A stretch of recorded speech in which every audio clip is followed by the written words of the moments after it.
Stuck in the Middle. This is your girl, Adele Clarice. Shout out to Stuck in the Middle podcast. We love you guys. Mwah. General, I feel like I'm stuck in the middle. Stuck in the Middle podcast. Big shout out to the family. I'm talking Reflex, aka Achuri, and the rest of the gang. Hey, make sure you bring all your important information, your art, everything in the DMV. Doesn't matter where you are at. Come to the DMV to Stuck in the Middle podcast. That's where it's happening. This is Stuck in the Middle podcast, a platform for entrepreneurs, innovators, and creators of African descent. Hear stories, ideas, experiences, and advice on breaking barriers. I'm your host, Uncle AK. Thank you, everyone, returning listeners, watchers. If it's your first time, please hit that bell notification somewhere down here, not a real show. Hit that, to get weekly episodes. I have a very special guest with me today, man. I've known this guy for, quite some time. I haven't spoken to him prior to this episode. But, I've just seen his journey, you just see, somebody who goes from A to B, not like that, but something happens and then, you pivot. However you thought life would be, all of a sudden you're here. So we're going to hear a little bit about his story. He's been writing, teaching, and speaking for over 5 years, and is currently the lead pastor at the First Adventist Church in Tulsa, Oklahoma. Most importantly, his passion is for young people and seeing them becoming leaders that they were created to be. Please help me welcome Samson Sembeba to Stuck in the podcast. What's up, bro? How you doing? What's good, man? Hey, it's a pleasure to be on, man. I'm excited seeing what you're doing too, bro. Like it's really amazing to be on a podcast, especially on the topic of like entrepreneurs, innovators, people, especially of African descent, because I think that's an area that sometimes gets missed. So I feel more than privileged to be on this episode with you and to be able to share a little bit about how God's been moving on my life and where he's taken me. So I'm thankful to be here, brother. For sure, man. I appreciate you, for hopping on. You could have been anywhere in the world right now doing whatever it is that you do, speaking or something, but you chose to dedicate this 30 minutes with me. So, man, let's not take up so much of people's time. Who is Samson, for those who don't know who you are? Who is Samson Sembeba? I think from a very young age, I think I've always had the gift of talking, man, like especially growing up. I got in trouble in classes for my gift, of talking. I used to talk so much, still talk a lot, talking for a living now. And it's just more say probably recently within the last couple years that I began to realize what drives me, what makes me passionate, and what God created me to do and what he created me to be. And that was, I believe that he's called me to contagiously inspire people to see the value in themselves so that they can walk confidently in the world. And so my goal is to help inspire people, whatever means that is, writing, speaking, simple conversations that I have with people, listening to people, their dreams, their aspirations, where they want to go in life, and just continuing to encourage them in that direction, preaching, counseling. Any form that I could take in order to express that is where I get fully complete. And so things that interest me, the arts, man, I love poetry. I love art in the form of painting. I love anything in the form of art, music. Yeah. And so I currently work as a pastor in Tulsa, Oklahoma, and that's currently where my passion is being utilized. And I just recently got married, within the last year. Congrats. Yes, sir. To Natali. And so we've been going on the journey of marriage in the last year. So that has been eye-opening and amazing as well. That's roughly me in a nutshell. Man, for sure. We're going to get into all of that, but let's take it back a little bit. Prior to you becoming, you mentioned that, you love talking, but prior to becoming a pastor or, leading the youth, going out there, speaking to your youth, to be the best version of themselves. You had a different path to life, right? Speak a little bit about that, your childhood, your educational background leading to today where you are right now. Yeah. About that, yeah. Like I said, I definitely had a passion for speaking long before I could even remember, but Definitely growing up, that passion has got me into some trouble. I grew up and I grew up in a Christian home, and so that atmosphere was healthy for me, and it even gave me at times and opportunities for outlets. So I can even remember preaching sermons at times growing up, and that being an avenue to continue to fine tune my speaking. And so when I was entering into my freshman year in high school, things began to make a transition. A little bit about, it was a little bit before that as well, but it started making a transition. I had this passion for people, and I still have that passion for people, but that passion for people overrided my passion for God, or overrided my passion to follow in the footsteps of what he was calling me to do. And so I had this passion for people, and I just wanted to make people laugh, make people have a good time, utilizing that voice. And man, eventually it got me into a lot of trouble. I started going down some interesting paths. I ended up getting kicked out of academy, and my junior year, and it was like right towards the end of my junior year. So finding another school was so hard and difficult. But I found another school, and in going to that school, I found myself getting involved with a and again, my love for people, it's funny to say this because my love for people essentially overrided my love for God and my love for following in his footsteps. And so what happened when I went to public school and I surrounded myself with a crowd that didn't really put God first, is I started to follow in their footsteps as well. Because I still surround myself at times with individuals who may not necessarily be following God's will, but I'm at least firm enough now in my walk where like I can have those friendships and encourage them and still inspire them on their own journeys, without having to, necessarily throw God on them, but still be able to represent God with my life. But at that time, I had no footing, and so when I went into that crowd, I lost sight of God and the calling that he had over my life, or the direction I believe he called me to, go in my life. And I just went with the crowd, man. And it's nice, like essentially like the party life and getting involved in drugs and alcohol and making poor decisions when it came to even women, and going down that path. There's a satisfaction in that, right? Like it satisfies, but there's no fulfillment, right? And so there's like, it satisfies the hunger, but you have to go back, right? Satisfies, but you have to go back.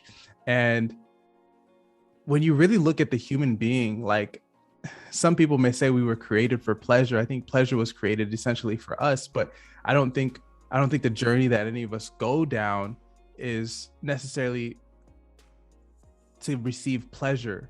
It's like that's not the end goal. It can't be the end goal. There has to be more. There's fulfillment. There's something that you were created for a purpose, right?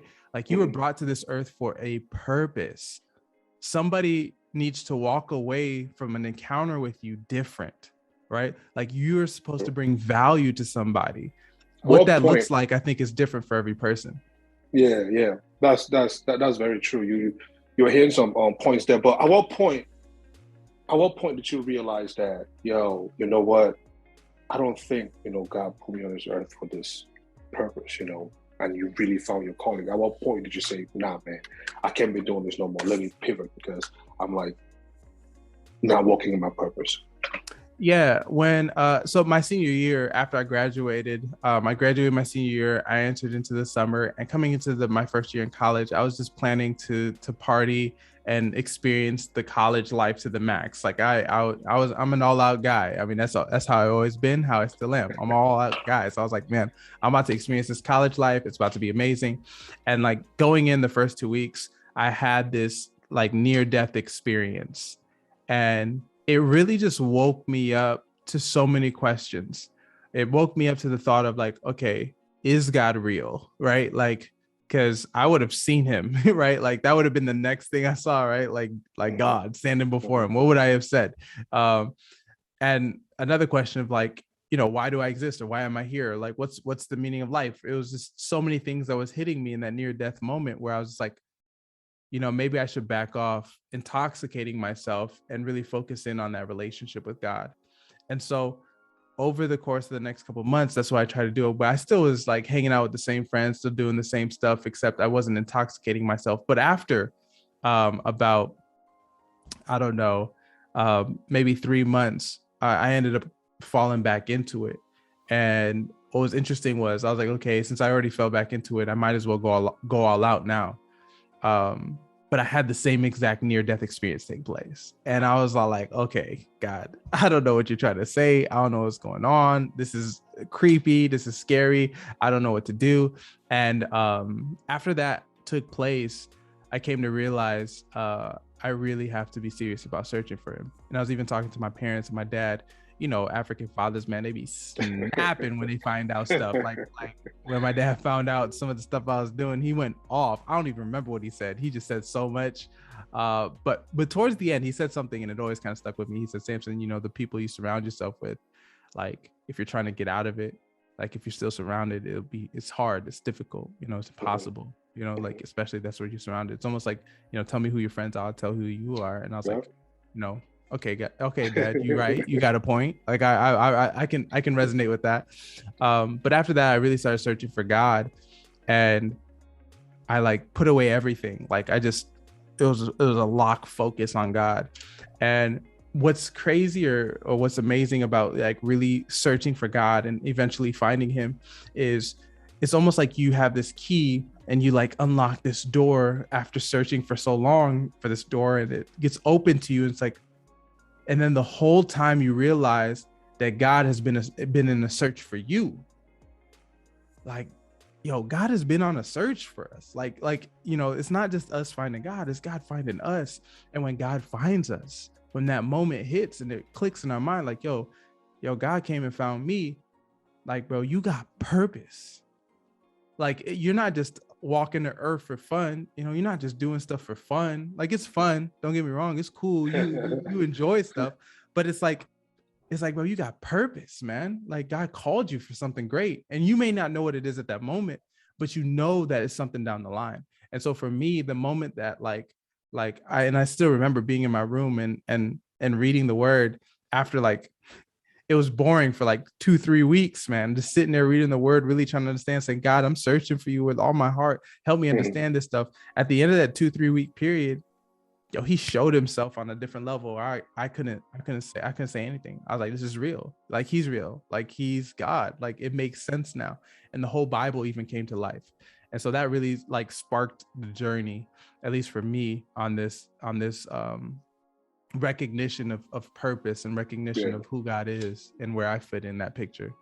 For sure. Let's go back a little bit to you saying that, you experienced near death, you had a near-death experience, right? At that point, you figured that, the second time, like, you figured, they say the third time is a charm, right? And you don't want to go down that third route. So you decided, no, let me change some things. Let me actually really figure myself out. Yeah. Man, change is hard. Change is really hard. So hard. What are those things that you equip yourself with other than changing your immediate surrounding? Because even changing your friends too is hard. Like, how did you pick the right people? What things did you do to set you where you are right now? Yeah, man, I'll be honest, like starting off, I didn't have really anybody. And sometimes it's just like that in the beginning. Sometimes especially if you're making a huge life change, like the life change I was making was huge. It wasn't like, hey guys, I'm gonna start going to the gym, or it wasn't like, all right guys, I'm gonna start, I want to drink more water. There's these minute changes that, like, sure, you could do them and it might even inspire some of your friends to maybe do something, right? Like it's not, this was life change. Like I didn't want to be in the places that I was at. I didn't want to do a large majority of the things that brought a lot of other people comfort and happiness. There was a lot of things that I was cutting out. I didn't want to listen to the music that I was listening to before. Now, again, a huge majority of the reason why I'm soaking myself just in all of this is mainly because I don't know who God is. And in my head, I was like, I just have to find him, right? Like, don't get me wrong. Like before, I didn't listen to anything if it wasn't like hymn music, or if it wasn't like, I didn't even listen to nothing. Now, I mean, like, I mean, I listen to like a secular song in there, and I'm not saying that all I listen to is that, or all I, when it comes to that whole topic, I'm not as intense as I was before. But the reason for the intensity was because I wanted to see God, like I had to. And so change is hard, but some of the things that really, really helped is just that determination. Like, why are you doing it? Like, what's the purpose? Like, for me, I wanted to see God, and not like, I didn't want to see God like something happened to me and and that next thing I see is him. But I'm saying, like, I wanted to see God here and know if he's real. So I essentially gave God like 30 days. I was like, you have 30 days to show yourself. I'm gonna give everything I got for this 30 days. I'm gonna cut out everything in my life. I wasn't hanging out with friends. I told them, hey, I'm gonna be offline for the next 30 days. They were confused. It happens, and even 2 weeks in, I remember everybody hit me up, saying like, man, you got to come out to the club, man. This is about to be the greatest night ever. If you miss tonight, man, like you might as well never come back to the club again. Somebody literally texted me that, and I just saw that text, and I was like, that's crazy. Man.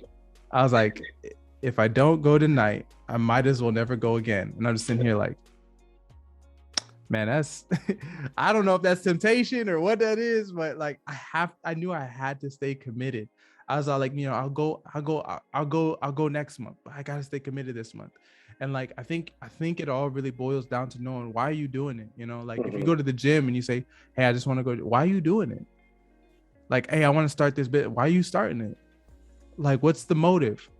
Yeah. You just want to make money. Like, money is not gonna satisfy you. You want to get girls.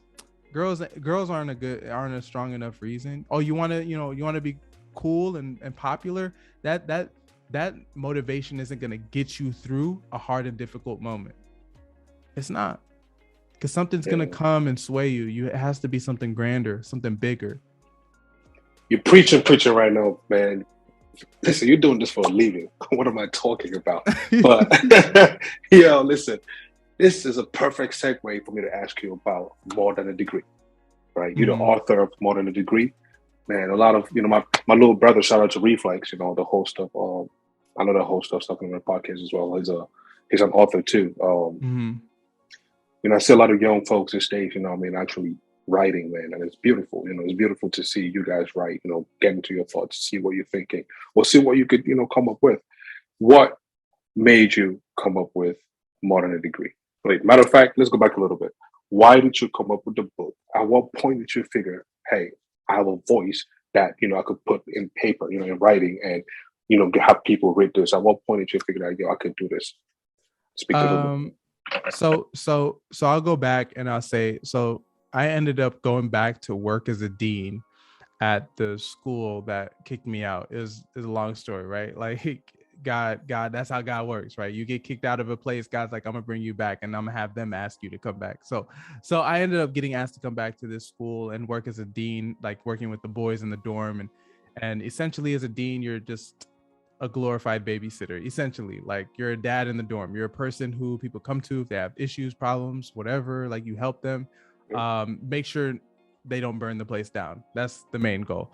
But what I found in my experience there, and I was there for 2 years, what I found in my experience there was I would coach kids, man. I didn't really have all the tools, but I would just be observant, watching, and I'd coach these kids. I'd be like, they come to me with relational situations, and I'd be breaking stuff down to them, like, bro, you got to watch out for this, that.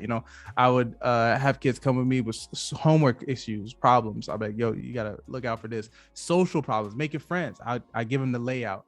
And I mean, these were all theories. I was just trying to help these kids. They came to me and they wanted like tangible advice, something to do, something practical that can help them. And I never told anybody like, hey, do this and you'll succeed. I always say, hey, try these things, like try this, try that, see if this works, try doing this. I remember one kid was about to get kicked out, and I was just like, man, like, how can I help this kid from getting kicked out? So I told him, I was like, yo, go into the office for the principal with a sheet of paper. I mean, I used to some weird stuff. Go in there with a sheet of paper and simply just ask the person, the vice principal, ask them, what can I do better to succeed in this class, in this school?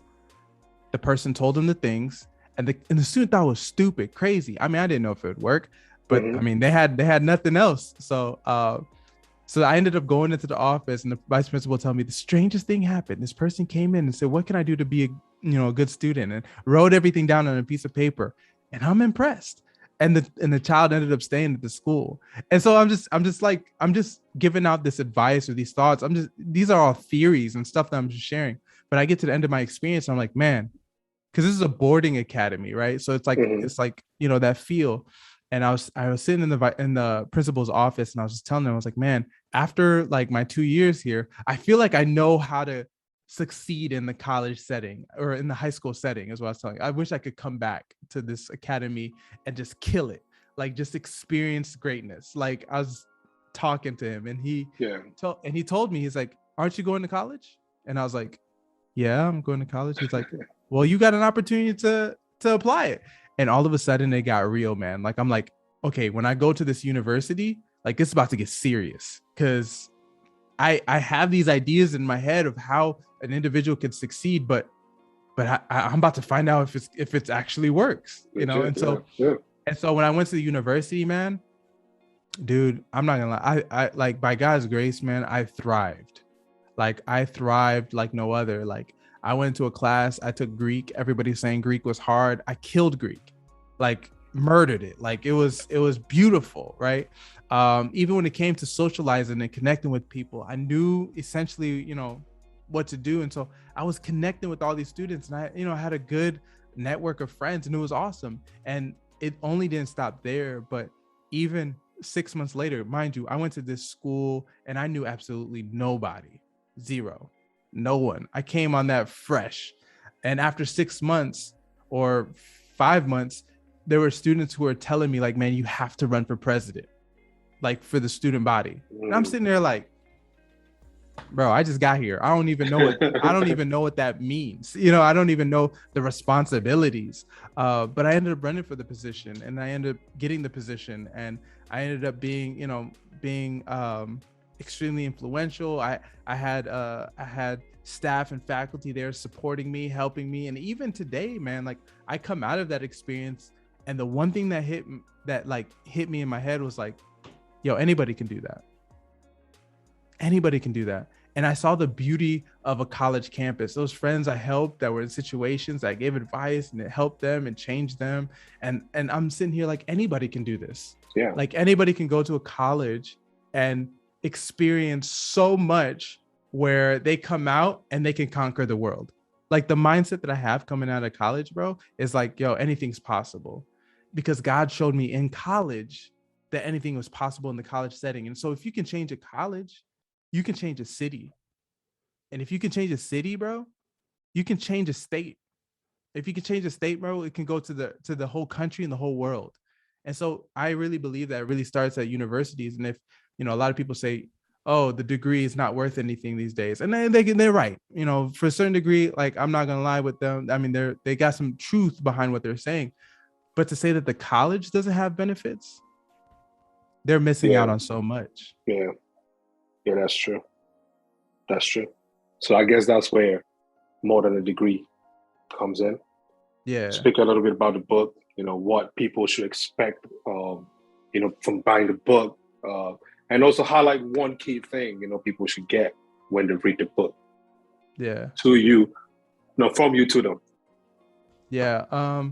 So in the book, I really just share a lot of my personal experiences in college and some of the things that my eyes were opened up to from the college experience that I had. The beauty of mentors and how colleges are the best place to find people to mentor you outside of college. You see topics on the lines of even academics and how to thrive in the area of academics, where it's not just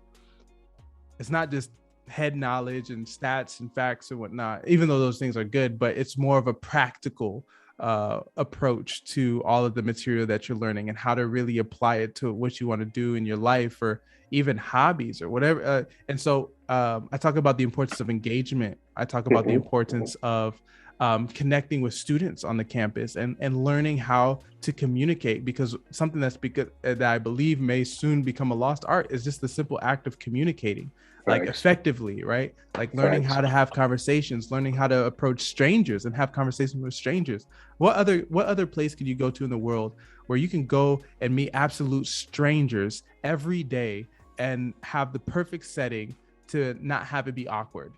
You know, you go to a convention once in a while, like sure, during that convention, everyone's there so you can network and connect. But on a campus, you can do that every day. You have a new opportunity every day to go up to somebody, get to make a friend. And so like all these things are valuable tools that help us to thrive in the world outside of college.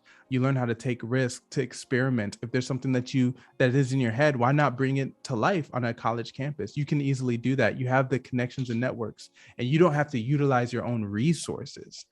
And so I think, you know, throughout the book, you're going to find different experiences that I personally had, and ways that I came out of my shell coming in the first year, and then even exiting and dealing with difficult things as well, because I even talk about the importance of community and the importance of building that community and having those relationships, and how those relationships can get you through really difficult and hard times that come along. And so if there's like kind of one thing that I would really want people to get from the book, I think it would fall under this: no matter what background you have, and I'll say it in the context of whether you're shy, you know, 5-foot girl coming into college your freshman year and you're scared, or whether you are a tall, hype, you know, black dude, you know, African, go hard, right? You tall black brother going onto a campus and you're extroverted and loud and robust. Like no matter who you are, you can go through your college experience, gain the right people around you, try some amazing and crazy things, and you'll graduate, and that piece of paper will be like nothing compared to what the experience you had, and you're just ready to conquer. So I if it's one thing I can leave with you, is just, yo, when you go through college, man, grab anything that you can grab.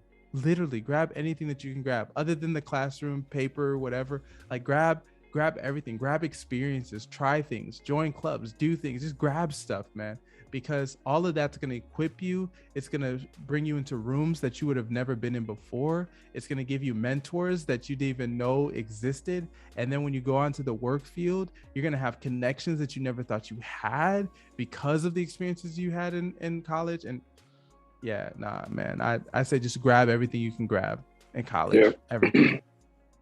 I agree, man. I agree. I don't know where to start, you know, writing a book. You know, I mean, I don't really know where to start. So for you, like, where did you start? What people, like, you know, who were the people that you met to say, oh, you know what, please review this book, or I'm trying to publish this book. How do I go about that? You know, speak a little bit about that journey, the business side of things. Yeah. So the business side of writing a book is interesting. I mean, it all essentially starts with either an idea or an experience, right? And so like we all have had experience. Everybody has perspective on an idea, perspective with our experience. And so you start with perspective, you develop that perspective into several points. You develop those points into those chapters, you know, and then you get that book written, you get the right editors, and online there's editors available for people to, you know, find editors and get them to edit your book for a certain price. You take that book to a, you know, the angle that I went was I went self-publishing route. And so there's self-publishing websites that you can go to to have the book physically published. But even after that, I mean, it's just about connecting with libraries, connecting with groups of people. Because when you write your book, you have to ask yourself the question, who exactly is this for? And the best way to ask that is, who would you sell the book to? Like before the book is even written, who would you sell it to? What groups of people? When do they meet? Where do they meet? Where could you go that they could purchase the books that they would. And for me, college books, I'm like freshmen in college, high schools, seniors. And so, you have to think about those things, because if you write a book and it's like, oh, I don't know, it's for everyone, it's like, it's not going to really go anywhere. But if you write it for a specific group, grandmas are going to buy it, young folk are going to buy it. Everyone's going to buy it because they're buying it for that group. Right. And so you really want to ask the question, who is it going for, or who is it going towards, or who's your main focus, and then you target that group. And when I say target that group, you never want to come off as just like, hey, come buy my book. You always want to figure out how to offer people value. And so like, even just starting off by asking like, hey, like, I recently wrote a book and I would love to come speak on some of the topics in my book at your local institution or whatever, wherever they're meeting the community, or even doing videos and sharing stuff about your book. You want to figure out ways to give out value, because as you give out value, people will see that, and then they'll be interested in the products that you have, or whatever it might be. Yeah. So that's kind of like the business side, especially like, and I talked to several people about even going through a publishing house, and the journey to that is also kind of extensive and long, but doable. It's possible. You just got to keep remaining faithful and just keep writing, keep sharing your voice, keep sharing your thoughts. How do you find balance between everything? And when I mean everything, which we'll get in a little bit, you also have pursuing purity workbook, and you building community handbook, and on top of that too, you also have a scholarship, the more than a degree endowed scholarship, and a podcast as well, more than a degree, right? How do you balance all of that? I'm being a husband too, and a pastor. I'm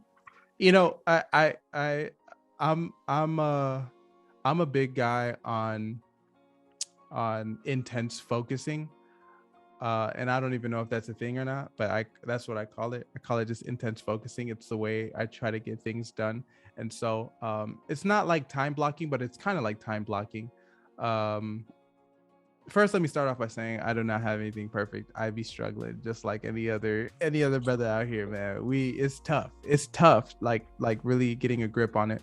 But when I say intense focusing, I'm saying like, okay, so the More Than a Degree podcast, let's start there. So the More Than a Degree podcast, I recorded all those podcasts in 2 days. Like I went to the location with all the people, and I recorded all those podcasts in one day.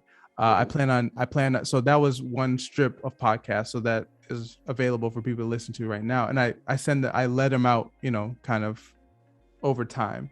And so in I think May, I'm going to record the next batch, but I'm going to do it all in one day. And so it's just going to be me. I'm not going to have any interviews, but it's just going to be me talking on different topics. But next year I'm going to do the interviews again. So I'll do the interviews like once a year, and I'll do me once a year, just talking on topics. But I just recorded all in one day, just everything. I outline what I need to outline one day, and I record the next, and I get it all done. And that helps me, because I know I can do it all if I did an intense focus, like took the day off and I just focused in on it. So that's like something like that. Or like with some of those handbooks, there were thoughts that I've been chewing on for a while, and I even there's even times where I've worked out some of those thoughts in a devotional, right? And so like I've worked out a lot of those thoughts, but those handbooks were one day created handbooks. Like I sat down, I drilled out, let me not say one day created, because there was one day where I was in a meeting and I wasn't there for the meeting, but the meeting was happening and I was just kind of, my presence was just there. But I worked out all the different points in the book, and I was like, okay, these are some good points. And I chewed on some of them. Again, I spoke on some of them. And then I was like, I'm gonna write this all down and put it in a little handbook just for people to be able to download. So when I'm talking about it, I'm like, hey, I have this handbook, if you want to download it. It's free. It wasn't something I spent, weeks or months on, but it's free for people to download. But like, depending on how that looks, I may have people download that in the future. But I like to take days and just hammer stuff out. There's other days where for I think there was something else you mentioned. being a pastor is my full-time job. It's the main thing that I do, and my schedule is mapped out based upon that. And when it comes to my YouTube channel, I do one live video a week, and that's super easy for me because I can hop on and do the live. And if there's any studying that I need to do, I can do 2 hours prior, 2 hours in the morning prior, and then 2 hours right before. And so it's tough, but I think what makes things better is if you have projects, figure out ways where you can blast out a project in a day. Like that's the big thing, man. Like if you can like slowly work on it here and there, slowly work on it here and there, and then blast it out in a day, like especially with podcasts, it's super easy to do that. Like, and I will say it's not all sunshine and rainbows, but what's cool is when I went down and did the podcast for More Than a Degree, like I try to schedule everybody. Like I was like, hey, I called people in advance. Hey, would you be willing this time? And I can't change because, I'm just going there for that day, or like, hey, like you schedule everybody in on the same day. Like you might have to hop from one to the next, but at least you're able to record all you need to record. And so that's for me, it's just whatever you can blast out in a day. Like even the book, I'm working on a book right now. And it's not easy writing, like it's not easy, especially when you have a bunch of other things going on and other things that you want to work on. And so like, even for this book, I have to blast out, like I have to choose a day and solely work on it. And even if you're not in the mood, you woke up on the wrong side of the bed that day, you still got to go. Yeah. You still got to go. Yeah. Because that's the day.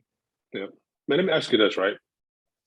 You're the lead pastor at First Adventist Church, right? And you're very young, you know what I mean?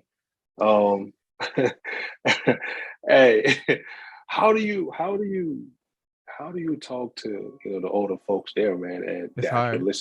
actually listen to you? Like, how do you get them to listen? Like, It's I mean, hard. how does somebody who's been married for over 20 plus years come to you, who's been married since 21? That's probably a year now, and ask you for advice as the lead pastor. How do you deal with that? How have you been handling that? Yeah, no, it's hard. It's hard. This is okay. I'll tell you this, man. Like one of the biggest things that really I think make or break people, like it doesn't matter what age you are, just people in general, is do you have the ability to listen? I think if you lack the ability to listen, it doesn't really matter who you're talking to. And I say that because, and this is something I had to realize. My passion is I want to contagiously inspire people, right, to see value in themselves and to walk confidently in this world. And so if that's my desire, and my method is through my voice, whether that's vocal or pen, then that requires me to listen. It requires me to listen. And so I say this because if you had somebody in this church who was much older and had the experience and was married a length of time, he could talk and not even listen. Because he's all like, oh yeah, I know your situation, this is the situation, this is the advice I have for you, go and prosper, like that's it. But for me, being in the position I am in, like it forces me to sit down and listen. And so like when somebody's telling me about a situation at home, or when somebody's telling me about something that they're going through, or and they're 70, 75 years old, and they're sharing with me their life, they're sharing with me what's going on, I sit down and listen. There's times where I've listened to people for over 2 hours just listening. But what's amazing is the longer you listen, the more powerful your voice will be after, no matter how old you are. If you can sit down and listen to somebody for 5 minutes, sure, your voice may, you know what I'm saying, be a little bit. But if you sit down and listen to somebody for 3 hours, it doesn't even matter what you say. They tell you all the things they're going through, and you just say like, man, that's tough. You say just those words and it sinks into their soul. And so I think the thing that I've come to notice is extremely beneficial is just the simple act of listening. And trusting that God's going to give you the words, because there were times where like the person was talking and I had absolutely nothing to say to them. Zero. I mean, I was like, wow. And in the end, a thought just pops in my head, and I'm just all like, I share that thought, and they're like, man, I needed to hear that. And I'm looking like, praise the Lord. Like you just got to trust, man. You just got to listen and trust that the words will come. And if it doesn't, that's okay. But if you listen, you'll already have the power to be able to speak into their lives. But I will say, when it comes to like business related stuff, yeah, it's difficult. Sometimes you just have to let things go. I think it's this. I think partly it's trusting your leadership, but knowing when to step in for your leadership. And I say that on the business side of it, where it's like, pastor, we think we should do X, Y, and Z, or pastor, we think this should happen. It's like, no, like let it ride if you think it's something that can ride. But if you need to step up and say something, there's times where I had to rebuke my leadership team. There were times I had to step in and say like, no, that's not happening.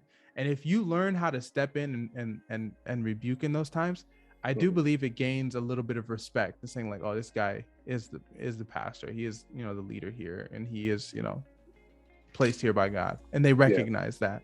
So I think it's important to know when to let things go. And when I say let things go, I'm not saying like let it go and it gets bad and you're like, see, I told you so, but let things go, it gets bad, and you say like, all right, guys, so we noticed like that probably wasn't the greatest route. Okay, what about this one now? And so it's a lot of that. It's a lot of patience, and it takes time for us to do things, but it's all part of the process. For sure. Speak a little bit about your scholarship.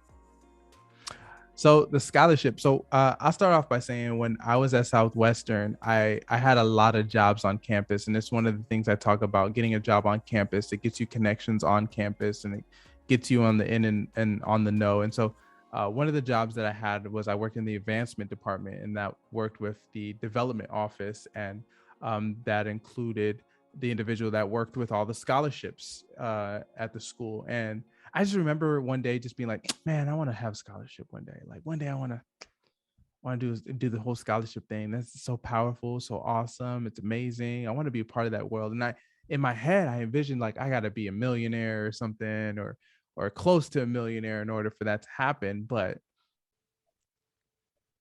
in my head, I was like, it's down the road. But when I wrote the book, the idea came across my table of like, hey, like, are you going to attach anything to the book? And I was like, attach anything? It's like, yeah, like you can attach like a scholarship.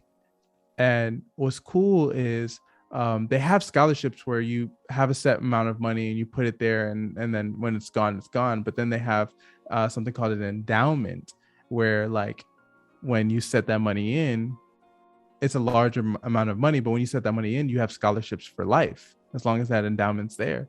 And so in my head, I was like, yo, I'm about to set up an endowment. And so right now we're on a push essentially to get the money for the endowment, and each book that's purchased goes towards the endowment. And so that's really the idea. And so the scholarship supports students who are at university who are getting more than a degree. And the idea of getting more than a degree is being involved in the campus. And so it's not just taking classes, but it's a job on the campus. It's not just having a job on the campus, but finding ways to get involved outside of that job on the campus, because I do believe those things help, whether it's through bringing something to the campus or doing something for the campus on some level. A lot of people wait until they graduate in order to accomplish their dreams and all that they want to do. I'm like, why don't you accomplish it on the campus? Like, you can start on a campus and learn and grow on a campus with, people that surround you. And so the scholarship is for people with that mentality, and essentially the school decides, who fits the scholarship. And so that's really cool. And you just, each year I get a little thing that says who the scholarship is going to go for, and that'll be exciting. For sure. Man, is there something that I haven't asked that you'd like for people to know about you, about your scholarship, your podcast, your books? I think one big thing is really for this is my passion, right? Like when we talk about passion, I really want people to know that being on this earth is not an accident. The fact that you think, that you breathe, that you move, it's not an accident. Like, God created you for something greater than you can even imagine. Like, that is a reality. Like, I want them to soak that in. And I really want them to find out why they were created. The only way you're going to find that out is being in the presence of God. Like, you're not going to find that out through, I don't care how much meditation you do. I don't care how much you try to, I'm working on myself. I'm about to go work out. I'm about to go do X, Y, and Z. Like, I don't care how much you do any of that stuff. Like, go ahead, do it. But like, if you really want to go on a wild adventure, be in the presence of God and be like, God, why am I here? Because he's going to show you. And I'm telling you, like, for me, like I said, I go back to like, God created me to contagiously inspire people, bro, to see value in who God created them to be and to walk confidently in this world. And I know that because anytime I talk about that, I get excited. I'll talk about that for free. They'd be like, hey, would you come, talk to these kids about their value? Oh yeah, I'm there. You ain't even got to pay me. Like, I'll show up. And so, finding that out, like, I think is really important to truly being excited to be a human being on this planet. And that's something people don't know. Are you excited to be a human being on this planet? Are you excited? Especially with like our African culture, brother. I know a lot of times, like, and I'll say this for myself, I am Rwandese and American, and I'm gonna speak to the person who was born in America, but your parents were raised African. Like, that's me. Like, and sometimes you wrestle with identity. Like, do I belong in it? Do I belong with it? They tell me I don't belong. I'm trying to figure out like where I fit in all this. And this is the reality. Like you are a child of God with a purpose. And guess what? The place you were born, the skin color you have, the background you have, God is going to utilize all of that to do his work. God going to use all of that to fulfill a purpose within you, bro. I mean, like, look at you, dog. You already doing stuff. You moving, bro. You know what I'm saying? And so, like, and I'm speaking to whoever's listening. Like, yo, like, God has a plan for your life. He has something worked out for your life, and being in His presence, you're gonna find out what that is. And so, my encouragement again is just like, yo, like, find out why you're here, like, and get inspired and excited to be a human being created by like an eternal God. That'll be all I got, man. Yes, sir. Appreciate it. I mean, you're on Stuck in the Middle podcast, you know what I mean? So you were saying, you don't belong here. That's being stuck in the middle. That's what being stuck in the middle is about. Either a lawyer, doctor, engineer, or disgrace to the family. But we tearing that disgrace down and saying you could be anything. Mm-hmm. So far, you are excited to be here, you know what I mean? Words, as you said. So appreciate you, man. How can people connect with you? How can people reach you? All that good stuff. Hey, all my social medias is Samson Sembeba. That's at Samson Sembeba, SAMSONSEMBEBA. And so you can find me on those. You can find me Samson Sembeba at YouTube. If you want to find me on YouTube, samsonsembeba.com. All of those are places where you can connect with me. And again, I'd love to hear from everyone. Like, feel free to connect. I love conversations because, again, I talk a lot. That's my gift. But at the same time, that's what brings me joy. So feel free to connect in any form or fashion. Yes, sir. Man, appreciate you, man. Appreciate your time. This is Stuck in the Middle podcast, a platform for entrepreneurs, innovators, and creators of African descent. Hear stories, ideas, experiences, and advice on breaking barriers. Shout out to Ma, Reflex, Tutu, Choo, Charles, and yes, am I missing anybody? Man, that's a whole squad, man. That's the people who make this thing go, man. Please don't forget to also review the show. Use the comment section, man. Let us know what you think about the episode. If you try to reach out to Samson and you can't get him, leave a comment in the show notes, or leave a comment for us too as well. Let us know how you find the show. Subscribe if you haven't to get weekly episodes as well, and follow us on all social platforms at SITM Podcast. The website is sitmpodcast.com, and the email is sitmpodcast237@gmail.com. Feel free to email us, suggest guests, and all that. I'm your host, Uncle AK. Shout out to you, Samson, again, man. Keep doing your thing, man. And we'll talk next time. Yeah. sir. Stuck in the Middle. This is your girl, Adele Clarice. Shout out to Stuck in the Middle podcast. We love you guys. Mwah. General, I feel like I'm stuck in the middle. Stuck in the Middle podcast.